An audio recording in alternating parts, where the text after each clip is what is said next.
Bismillahirrahmanirrahim. Alhamdulillah wassalatu wassalamu ala Rasulillah. Amma ba'd. Bagi yang sudah melihat video yang pertama, bisa melihat video yang kedua ini, bab kedua. Bagi yang belum lihat video yang pertama, bisa lihat video yang pertama. Karena modul ini sifatnya harus semuanya dipelajari dan dipraktekkan. Modul ini khusus untuk para mahasiswa atau calon mahasiswa atau yang sedang ujian jadi mahasiswa. Bab kedua, kalibrasi sosial. Setelah mental mulai stabil, langkah berikutnya adalah mengkalibrasi kehidupan sosialmu. Lingkungan sosial kampus jauh lebih kompleks dari SMA. Kamu bertemu orang-orang dari latar belakang yang sangat berbeda. Daerah, budaya, nilai, tujuan hidup yang beragam. Disinilah banyak mahasiswa mulai tersesat. Ikut arus lingkungan yang salah karena tidak punya fondasi sosial yang kuat. Kalibrasi sosial adalah tentang bagaimana kamu memilih, membangun, dan menjaga relasi yang sehat tanpa kehilangan dirimu sendiri. Pertama, lingkungan kampus yang kompleks. Kampus adalah miniatur dunia.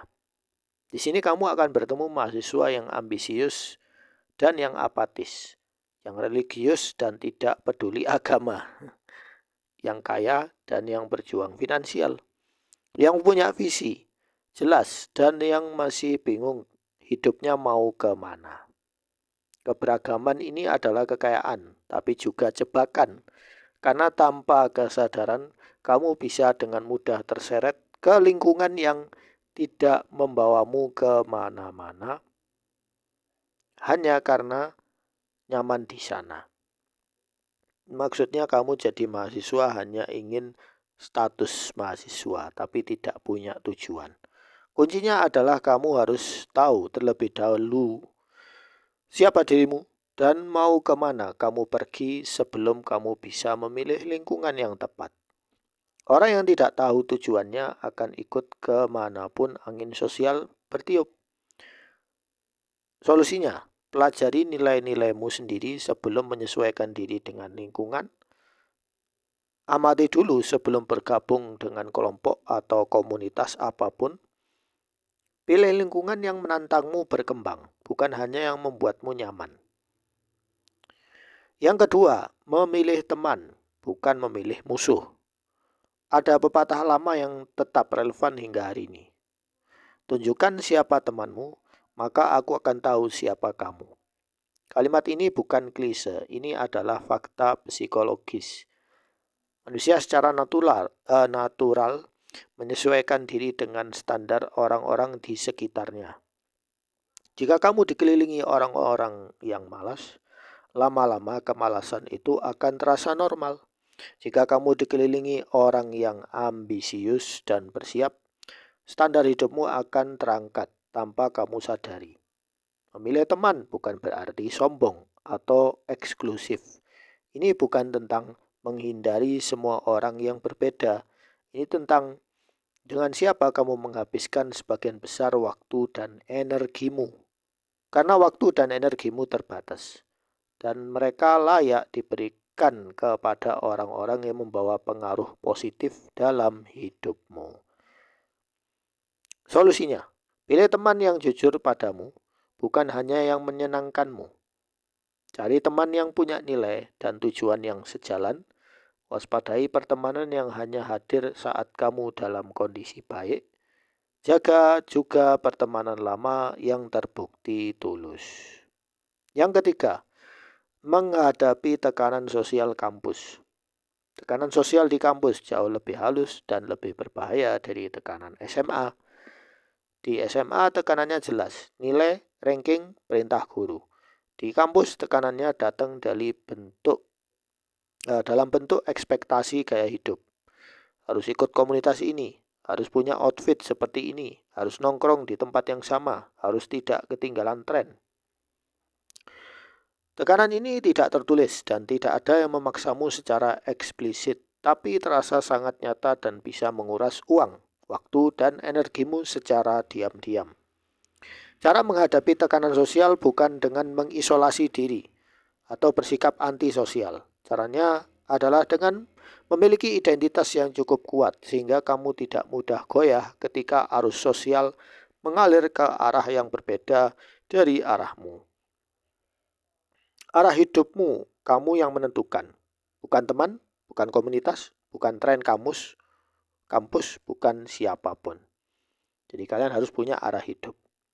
Solusinya, bedakan antara tekanan sosial yang membangun dan yang merusak.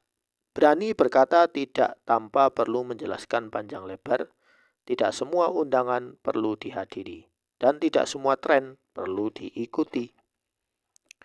Yang keempat, hubungan romantis, energi atau penguras.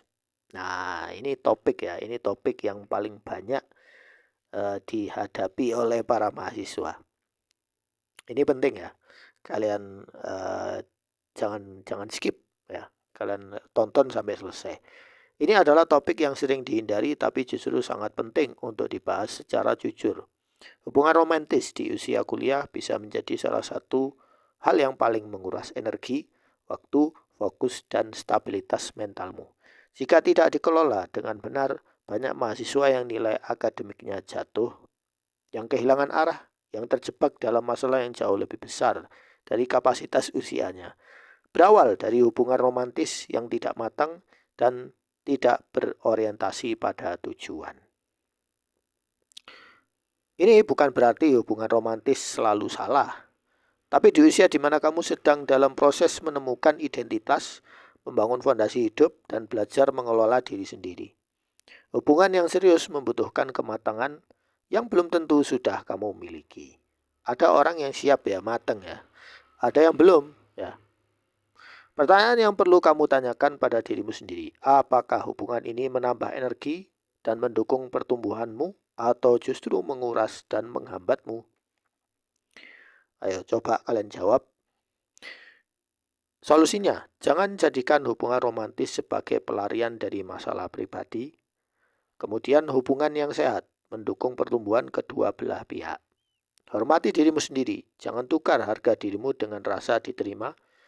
Jika belum siap, tidak ada yang salah dengan fokus pada diri sendiri dulu. Ya. Yang kelima, koneksi nyata versus koneksi digital. Generasi sekarang adalah generasi yang paling terhubung secara digital, tapi paling kesepian secara nyata. Ratusan teman di media sosial, tapi tidak ada yang bisa ditelepon tengah malam saat butuh teman bicara. Ribuan follower, tapi tidak ada yang benar-benar mengenal kamu apa adanya. Ini adalah paradoks koneksi digital yang perlu kamu sadari dan atasi secara aktif. Koneksi yang benar-benar bernilai adalah koneksi yang dibangun di dunia nyata. Duduk bersama, berbicara langsung, menghadapi tantangan bersama, jujur satu sama lain tanpa topeng. Koneksi seperti ini membutuhkan waktu dan usaha yang lebih besar. Jadi sekedar klik follow atau like, tapi nilainya juga jauh lebih besar. Solusinya, investasikan waktu untuk koneksi nyata, bukan hanya digital. Kurangi waktu presentasi diri di sosmed. Tambah waktu hadir di kehidupan nyata. Maksudnya berkumpul dengan teman yang memang berguna ya. Satu teman yang jujur lebih berharga dari 1000 follower. Yang keenam, menjaga hubungan dengan keluarga dari jauh. Bagi mahasiswa yang merantau, jarak fisik dari keluarga bisa menjadi salah satu tantangan emosional yang tidak terduga. Di satu sisi kamu ingin mandiri dan tidak terlalu bergantung, di sisi lain hubungan dengan orang tua dan keluarga adalah sumber dukungan emosional yang tidak bisa digantikan oleh siapapun. Banyak mahasiswa yang selalu mengelola ini. Yang salah ya, maaf ya, salah mengelola ini. Mereka menjauh dari terlalu jauh sampai hubungan menjadi dingin atau sebaliknya terlalu bergantung sampai tidak bisa mandiri. Solusinya, hubungi orang tua minimal 2 kali seminggu, bukan hanya saat butuh uang. Kabarkan kondisimu secara jujur. Orang tua lebih tenang dengan kejujuran. Hormati pengorbanan mereka dengan cara menggunakan waktu dan uangmu dengan baik. Ingat bahwa ridho Allah terkait erat dengan ridho orang tua. Nah, ini bab yang kedua ini sudah selesai. Nanti kita masuk ke bab ketiga. Ya. Bab kedua ini membahas tentang kalibrasi sosial. Yang sebelumnya adalah tentang mental. Ini kalibrasi sosial. Bagi kalian yang perlu modul bisa hubungi nomor WA saya. Atau kalau tidak perlu modul ini tidak masalah. Kalian bisa tulis di buku tulis lalu kalian melakukan pelatihan dari diri kalian sendiri. Sekian.